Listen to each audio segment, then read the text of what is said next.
결혼하지 않은 여왕 엘리자베스 1세. 하지만 그녀의 곁에는 항상 남자들이 있었습니다. 오늘은 그녀의 인생에 가장 깊이 얽힌 5남자들의 이야기를 시간 순서대로 만나봅니다. 엘리자베스가 14살이었을 때 한 남자가 그녀에게 접근했습니다. 그의 이름은 토마스 세이무어, 헨리 8세의 마지막 왕비 캐서린 파와 결혼한 남자였죠. 그는 매일 아침 엘리자베스의 방에 들어가 장난을 쳤습니다. 때로는 그녀를 껴안고 이불을 들추기도 했다고 해요. 결국 이를 알게 된 캐서린 파가 엘리자베스를 멀리 보내지만 얼마 지나지 않아 캐서린은 아이를 낳고 세상을 뗍니다. 그러자 세이무어는 대담한 마음을 품고 엘리자베스와 결혼해 왕의 자리를 노리려 했죠.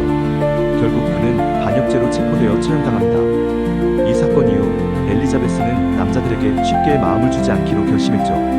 여왕이 즉위하자마자 그녀의 곁을 지킨 남자 로버트 더들리. 어린 시절부터 함께한 두 사람 엘리자베스와 더들리.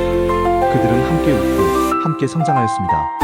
1554년 엘리자베스가 런던 탑에 갇혔을 때 같은 곳에 갇혀있던 더들리는 그녀에게 위로가 되는 존재였죠. 둘은 오랫동안 가까운 사이였고 사람들은 결혼할 것이다라고 생각했지만 충격적인 사건이 벌어졌습니다. 더들리의 아내가 의문의 죽음을 맞이한 것이죠. 혹시 더들리가 그녀를 죽인 걸까요? 이 스캔들로 인해 결국 엘리자베스는 그와 결혼하지 않았습니다. 하지만 그녀는 끝까지 그를 사랑했을지도 몰라요. 엘리자베스가 숨을 거둔 뒤 그녀의 베개맡에서 더들리의 마지막 편지가 발견되었다고 합니다. 22살 연하의 프랑스 왕자가 여왕을 사랑했습니다. 그 남자의 이름은 프랑수아 앙주공자. 그는 영국의 여왕 엘리자베스 1세에게 청혼했지만 그녀는 이를 받아들이지 않았습니다. 왜일까요? 엘리자베스에게 그는 사랑이 아닌 정치적 도구였기 때문입니다. 엘리자베스는 앙주공작과의 혼담을 통해 스페인의 펠리페 2세를 견제하려 했습니다.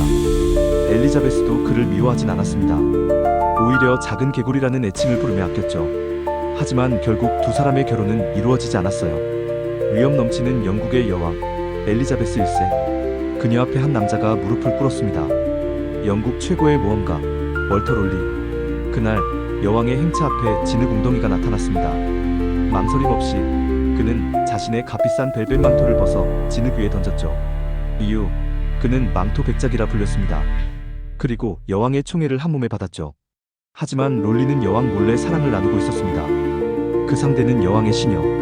두 사람은 여왕의 허락 없이 비밀 결혼을 했습니다. 그리고 이 사실을 알게 된 엘리자베스 1세는 경로했습니다. 결국 여왕은 롤리를 런던 탑에 가두었습니다. 하지만 1년 후 여왕은 그를 조용히 풀어주었습니다. 그는 시골로 떠나 평범한 삶을 살게 되었습니다. 엘리자베스 1세가 총애했던 남자 에식스 백작 로버트 데브루.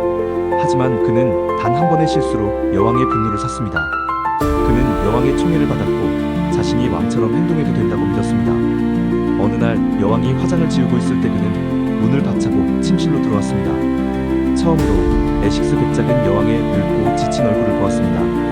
그날 이후 그는 여왕의 총애를 잃었습니다. 그는 몰락했고 결국 반역죄로 처형당했습니다. 엘리자베스 1세는 평생 누구와도 결혼하지 않았어요. 그녀는 말합니다. 나는 잉글랜드와 결혼했다. 사랑과 권력 모두 가질 수는 없었을까요?